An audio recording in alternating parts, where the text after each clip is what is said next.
Moving over to markets now, and according to this week's USDA Crop Progress Report, Nebraska's corn crop remains strong with 84% rated good to excellent.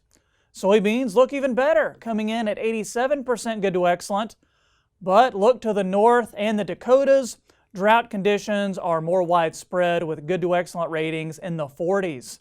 Central Valley Ag's Luke Beckman joined me on Thursday to talk the latest crop conditions and what's moving the markets. In the Nebraska footprint, we saw corn conditions unchanged for the state of Nebraska, really one of the better states according to the USDA. Our immediate backyard in northeast Nebraska continues to look good for the most part. Certainly some extreme heat this week was showing up in terms of how the crop looked, condition-wise. That'll be the big question for next Sunday night. How do ratings look at that point in time? We'd probably expect a step backwards, week over week as we see those ratings a week from now. I want to draw our attention to the North Dakota soybean number. Only 24% of the crop rated good to excellent. And we've talked before on the show about how tight soybean acres are anyway. So how big of an issue is this low condition number so early in the growing season for that soybean market? It's important, especially for corn as well. You asked specifically about North Dakota. As we think about where acres are coming from this year, the Dakotas really were, a big part of growth in the corn and soybean basket, really, as you look at those 2 acres together. So it's big, Troy. It's just what percent of our total production is represented by North Dakota, South Dakota, and other key portions. But don't forget about Iowa. That's really been a dry state. There's even been dry pockets in Nebraska, and all you have to do is look at percent of historical precip for the month of June. You can look at soil moisture ratings, as a percentile over the last 100 years to know that current conditions are dry. So we're just going to need some just-in-time precip, during key portions here in July and August to really get us to trend yields. That's what that's what the balance sheet's going to show. Until the USDA acknowledges that we might have, some issues. So the pressure is on to produce good crops this growing season. Soybean crush on the low end of estimates for May. That's 4 straight months now where we've fallen below expectations there. Should this be expected with an aggressive export and crush season earlier in the marketing year? Yeah, that's a great question, Troy. And I think you set it up really well there. We have been a little disappointing with the NOPA crush numbers the last several months coming in below expectations. This last week, 163.5 million for the month of May. That was, 1.6 below expectations. I think you're onto something a little bit there. We had a record crush months, really September through January this past year. And then February, if you remember, we had that cold blast kind of sink into the U.S. and that really shut some things down.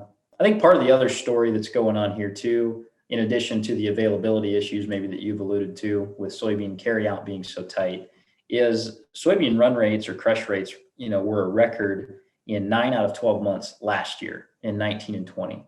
And that carried over into this year where I had just mentioned September through January, we set individual monthly crush rate records. So these plants have been running, they've been running all out with good crush margins and the current environment we've been in. So they're just at a point where they do need some maintenance. And so you've seen some of that happen where we've had maintenance periods lately that have probably extended a little bit longer than they normally would like. You're also dealing with supply chain issues in terms of parts as they talk about repairs and getting those plants back online. So that's part of the story, maybe hidden in some of the numbers, but the overall environment for crush is still very positive, even though crush margins have dipped a little bit from where they were earlier this marketing year. At the end of the month, acres and stocks report from the USDA. Are there any specific things you'll be watching for that could be market movers? Yeah, it's a big day. So a couple things to watch. Really want to look at that stocks number in the stocks report. The focus will probably be on acres, but we'll watch the stocks report to see what corn feed usage can look like for this old crop yet. The current estimate that the USDA has for feed usage really would require that the second half of this marketing year feed usage would have to be down, over 20% versus last year. if we're going to hit that number. On the acreage side, we know, or the market expects, acres are up. The question is how much. A lot of your private estimates that work and deal in the field probably expect that number around 94. We've seen estimates as high as 96, even close to 97 on the corn side of things, and bean acres 89 to 90 million. And then not long behind that, you get the July WASDE report, which is going to incorporate those acres, and the USDA will have a chance to update yield if they so choose. But higher acres and a trend line yield, if they don't change it or bring it down with this drier weather, the markets are going to struggle with that. And let's end things today with any marketing or risk management advice that you'd like to mention that we haven't talked about. Now, these markets are dynamic. They're volatile. We're in a weather market. Our advice to producers is take a check of where you are percent sold on your old crop and your new crop positions, and make sure you're comfortable going into June 30th.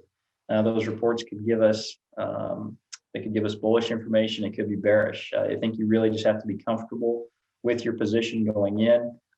We feel producers need to have some of this new crop protected at these levels going into that report.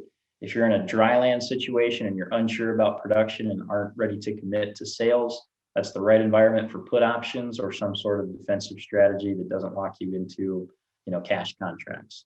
So have something on the books, protect some of these prices. These markets can move quickly, and we're at great levels. So it's a great environment to be producing commodities.